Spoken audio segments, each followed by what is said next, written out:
Forbes Books presents the Startup Science Podcast with Gregory Shepard, brought to you by StartupScience.io. Greg is an entrepreneur who has built and sold 12 businesses. He's a recipient of 4 private equity awards and is a featured 10X speaker and Forbes author. Here's Gregory Shepard. My guest this week is Heather Meeker, a leading expert on open source software licensing and business strategy. She's the general partner at OSS Capital, an early-stage VC fund exclusively investing in commercial open source software startups. We're also going to talk about her latest book, From Project to Profit, How to Build a Business Around Your Open Source Project. Heather, welcome to the podcast. Oh, thank you. It's a pleasure to be here to talk to you today. When we look at open source, and building and scaling open source software businesses can seem like magic, right? And at least smoke and mirrors in some cases, where you're talking to open source people and they're trying to get people to understand what open source is in the first place and how that could even become a business. So I think to start out with, just to get everybody leveled up a little bit here, over the last 30 years in open source, you're a massive specialist in this area. One of the questions that I get from people all the time is, how is open source a business? Like, how do you take something that's where engineers are developing code that's available for anybody to use and turn that into a business in the first place? Yeah, there are 2 things to keep in mind about that. It can kind of seem like magic or smoke and mirrors, but if you take a step back and you think about a couple of things, it makes a lot more sense.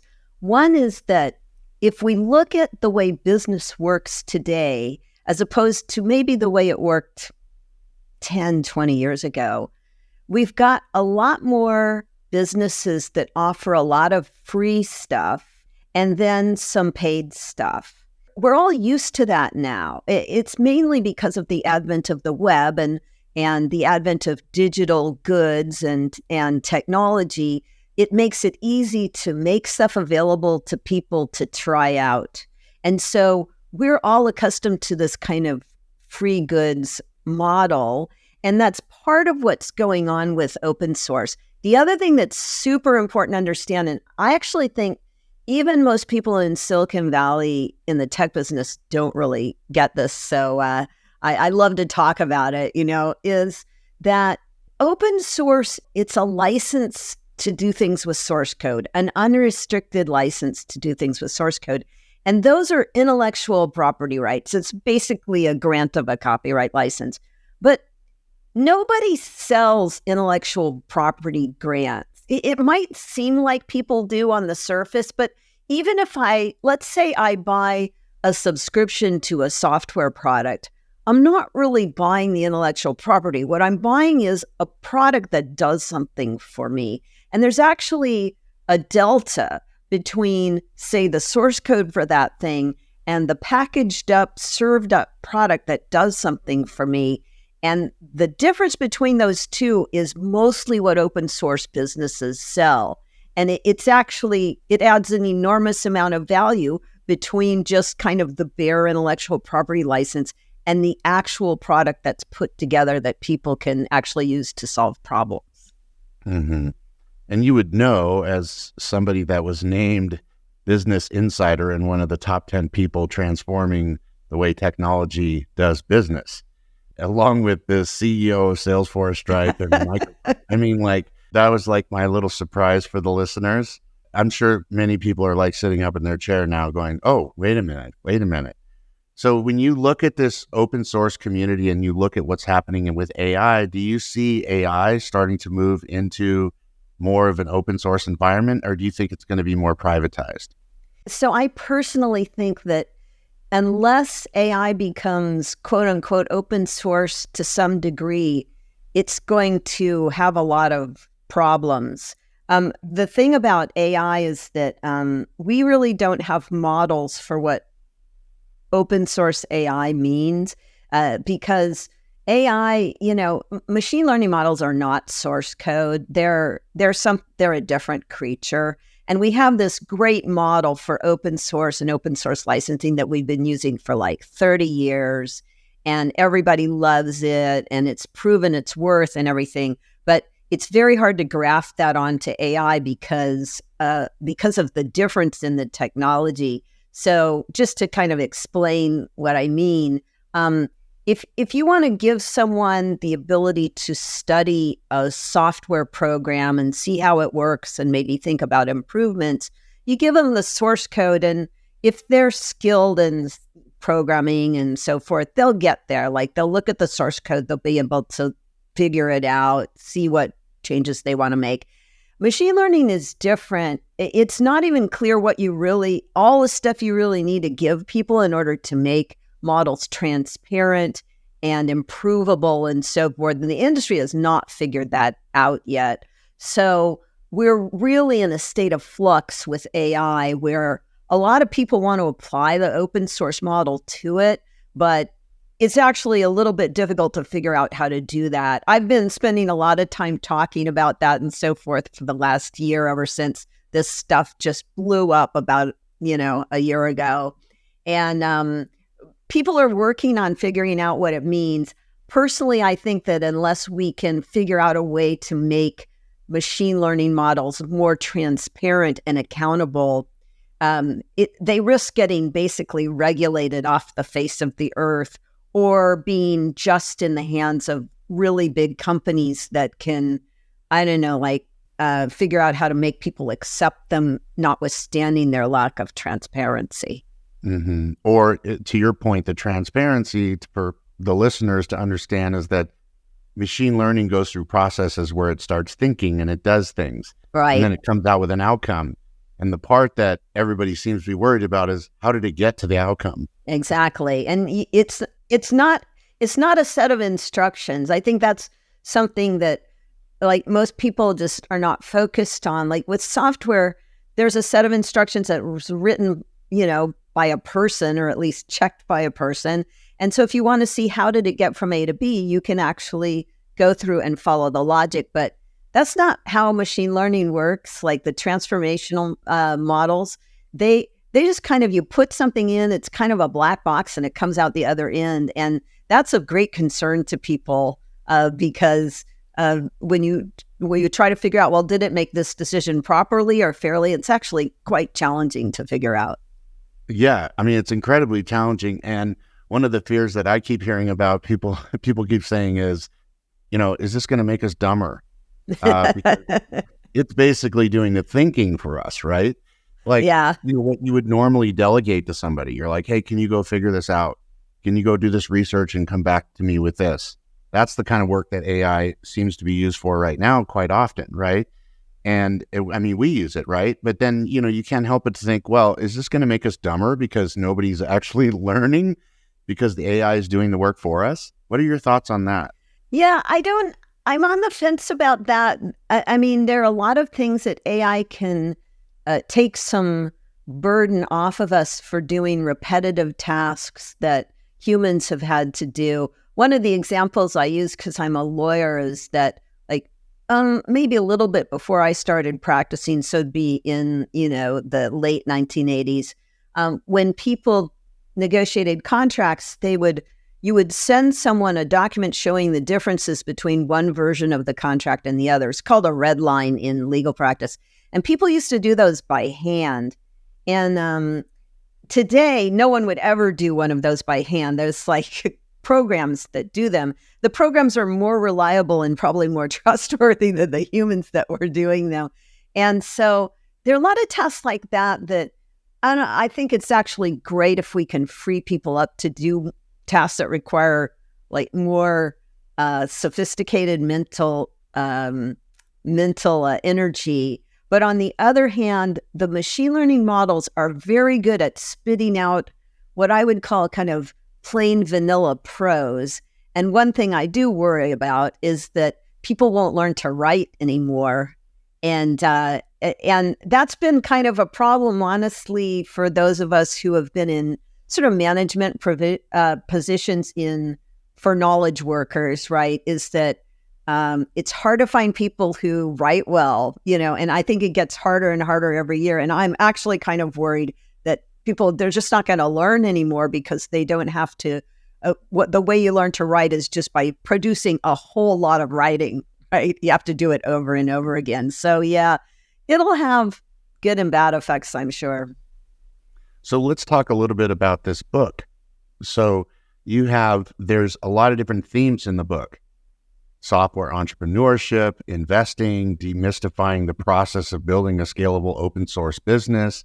And I want to talk a little bit about that. So I want to shift topics a little bit into that. One of the things that I learned is when I was looking at the content surrounding open source, and that I hear all the time, is why should somebody start an open source business? Why is this a good investment? And what does it come down to? And maybe you could shed some light on some of that. I'm a VC as well as a lawyer, and I specifically invest in commercial open source software development. And I think it's a great investment for many reasons. I'll just, touch on a couple. The first is that when you're an investor and you're looking at, say, a company you want to invest in, one of the things you do is you go through a diligence process to try to figure out, well, how good is their technology, and how good is the market, and are people going to be interested in the product, and so forth. With open source, you can tell a lot about that stuff before you even engage with the company, because usually what's happened is they've thrown an open source project out there, and you can see, oh, it has X number of stars, it has X number of contributors. I can actually look at the software and see if it's any good, So it actually de-risks the investment a lot if you're interested in investing in a business that surrounds the open source software. On the entrepreneur side, open and the investor side, like open source businesses are incredibly capital efficient. They, long before the pandemic, open source collaborators were collaborating from across the globe. They were virtual. They don't need offices. They run lean and mean. And that's the kind of business that's good for both investors and entrepreneurs. So I can give a business $500,000, $1 million, and they can do amazing stuff with it. And I can figure out in advance, like, whether people seem interested in the product. And that's awesome, I think, for both sides. Anytime you have something that allows somebody to start a business with less capital, it means more innovation, and the capital that the investors provide gets used, with more leverage and more efficiency. So essentially, what you're saying is, you can earn and learn about product market fit. Yeah, you can exactly. Earn and learn about the personas that you're dealing with and the ICPs that are interested, and all the little things that present risk if they're unknown, because those things have already been launched and the numbers are already in. Is that? Yeah, exactly. Accurate? Exactly. And I hear people say all the time, well, GitHub stars are kind of, shouldn't pay that much attention to it. And I understand that. But if you look at how many contributors there are to a project, how many downloads there are of the project, how engaged the community is, you have amazing intelligence about product market fit. And that kind of thing is hard to buy with a regular business. So it's really exciting. Yeah, I mean, and anything, the naysayers that are out there, they always, there's always people out there that are saying, well, you don't get this and you don't get that. And you're like, well, it's better than nothing. How about we start with that?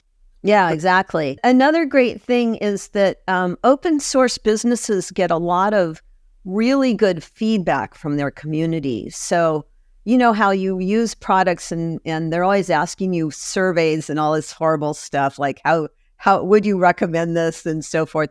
Well, the open source projects get tons of feedback from their community.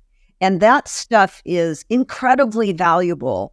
And you get it for free. Like, you don't even have to send marketers after people to talk about it. So there's just a lot of aspects of running a business around open source, if you do it properly, that it's a huge benefit to the people running the company and therefore their investors.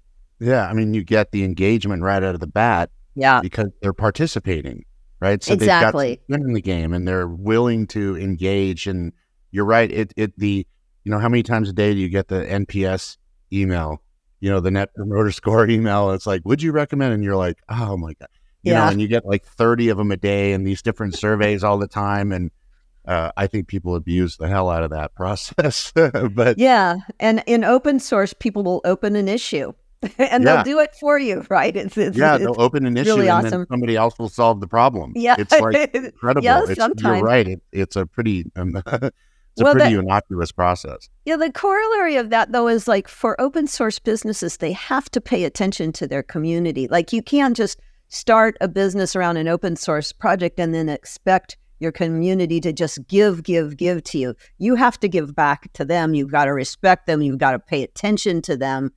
You got to take their concerns seriously.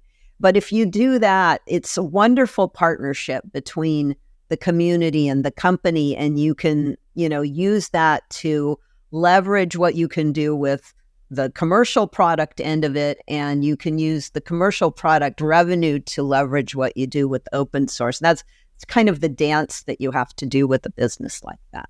So let's talk. We have a lot of hackers that listen to the show, right? From the different Hacker, Angel Hack, and all the other communities. And so what should developers consider if they're thinking about going into the open source business? What should some of the things that they should be thinking about? First thing they should think about is whether it really should be a business. So this is one of the things I talk about in my book. And the answer to that, there's no wrong answer to that. It's just that based on the answer to that, you go in different directions. So for instance, if I'm a developer and I'm scratching an itch, I'm thinking this thing really needs to be written and I'm going to sit down and write it and spend my, hours of nights and weekends doing it. And I do that. I might do that because I just wanted to do it. Maybe I did it because I wanted to kind of put it on my resume. It might be a hobby for me. And then it might start becoming a business, but even if it does, it might be in different levels. Like, do I want to start a business where maybe I'm going to become a professional services provider, do some maintenance and support for people and so forth, create a living for maybe me, maybe a couple of my friends, and that's fine, right? But then there are some people who really want to take the open source project and turn it into a big business. So depending on what you want out of it, what your time horizon is for an exit, how big you want the project to be, do you want to actually manage a business or just want to work for yourself? Based on that, you get to the answers about how are you going to run the business? How are you going to fund it? What are your goals? So that's one important thing. The other is that you have to have a business model for what you're going to do. And it doesn't need to be perfect. You just have to have an idea. If you go and you ask investors for money, you say, I have this project with 10,000 stars and it's really great and people love it. The next thing they're going to ask is, okay, what are you selling? Who are you selling to? How are you going to make money? And you need to have answers to that, even if they're just your best guesses, but you have to have answers to that. And I think that some open source developers can tend to engage in a little bit of magical thinking about, well, stars means money. It doesn't quite work that way, but you can get from A to B if you plan it out and you think about it. Mm-hmm. Yeah, I think that's where I was coming from with the comments of, black magic and smoke and mirrors. Because a lot of the engineers, when I look at those deals, they come in and the engineer's like, well, I've got 5 stars and, I've got all these people contributing and you're like, yeah, what? They're not buying anything. Yeah, right. That can be a fine outcome, but it's not the outcome that will get you funding, right? Right. So you just have to think about what is your objective? What do you really want to get out of the project? So I wanted to switch things up a little bit here. We talked about founder engineers that are creating all this stuff on one side of the equation. Now I want to shift to the investor side, but we have to stop here. Also, coming up next time on the Startup Science Podcast, Heather will show a good vertical to dive into when it comes to open source. if you had to pick one business model that tends to work really well with open source, it's what we call an open core model backed up by SaaS. So what you do is you develop some core functionality and you release that as open source. And then around that, you build software as a service. The Startup Science Podcast with Gregory Shepard is brought to you by startupscience.io. Founders can log on to startupscience.io and use code FORBES to get free access. To connect and find out more about Greg, go to gregoryshepard.com. The Startup Science Podcast is a production of Forbes Books.